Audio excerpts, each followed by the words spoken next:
Avui hem vingut a l'Auditori Narcís Masferrer de Sant Feliu de Guíxols per riure com preparen els pastorets en primera persona. Som-hi!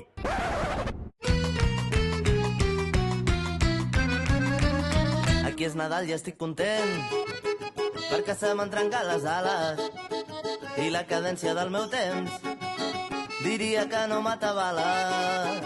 Aquí és Nadal i estic content perquè se m'ha acabat l'eufòria i tot el que volia fer no ho tindré sinó motor. Sota la mirada d'en Guillem comença l'assaig general dels Pastorets 2025, una obra que dura 1 hora i 40 minuts, permetent l'espectador que viatgi en el temps i senti com es va viure el naixement de Jesús. L'obra combina tradició i humor, amb escenes que captiven tant grans com petits. I confessions de caudoret. I ho fan amb un objectiu molt clar.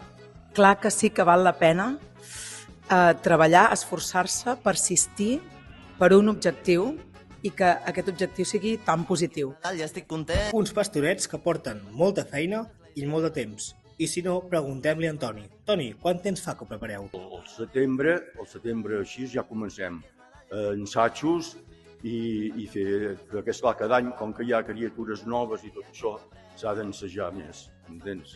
I els que són veterans, com que quasi sempre fem el mateix paper, doncs ja no l'hem d'estudiar. I darrere l'escenari, els tècnics de so i de llums fan possible que la màgia dels pastorets arribi al públic. Amb cada raig de llum i amb cada efecte de so, creen l'ambient perfecte perquè l'obra cobri vida. La seva feina silenciosa i precisa transforma cada escena i fa que l'espectador visqui la història de manera intensa i emocionant. Sense ells, l'encant de la representació no seria el mateix. I com no, amb uns pastorets no podien faltar els còmics. Amb les seves bromes, gestos i situacions inesperades aporten frescor i alegria a cada escena. Mataties, Jonàs, com esteu? Aquí, aguantant. Bueno, aguanta ell, no pas jo. Sempre em toca aguantar a mi. No sé com t'ho fots. Sí, noi. Fa més de 100 anys que els pastorets formen part del patrimoni cultural local. Amb el pas del temps, el català antic i la llargada de l'obra han fet necessàries diverses adaptacions per fer-la encara més entenedora i molt més àgil. El món ha canviat molt, però que l'època aquesta que nosaltres retratem a dalt de l'escenari amb els pastorets és una època innocent,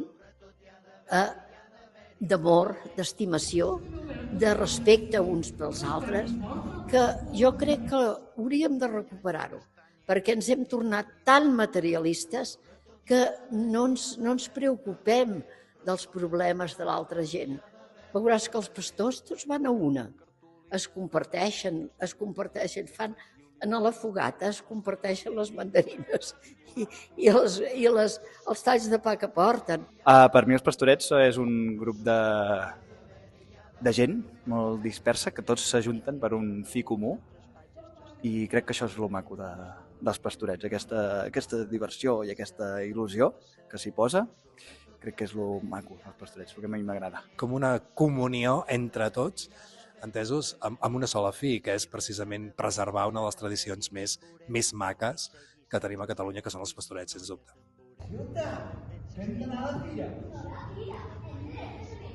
Perquè en els assajos ens ho hem passat molt bé, a mi m'ha agradat molt fer els assajos petits, quan hi ha poc que no venim tots, i fa que agafem, jo què sé, més... Exacte. Les funcions es duran a terme el 26, 27, 28 i 29 de desembre, totes a les 6 de la tarda, el pla perfecte per passar una gran tarda de Nadal. I al final de la funció, al centre de l'escenari, la representació del naixement de Jesús deixa una imatge que perdura en la memòria del públic.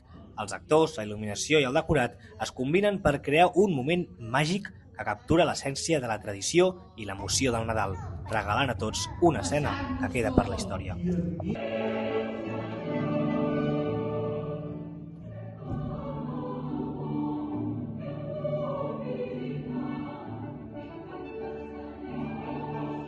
Perquè els pastorets són... Cultura, educació i construcció.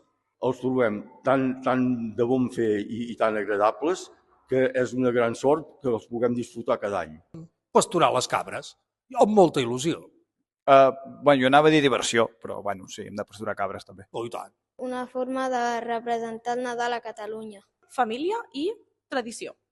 Sí, tradició i amistat. Bàsics en el teatre amateur. Els pastorets de Sant Feliu de Guíxols no són només una representació nadalenca, són memòria, tradició i també són identitat.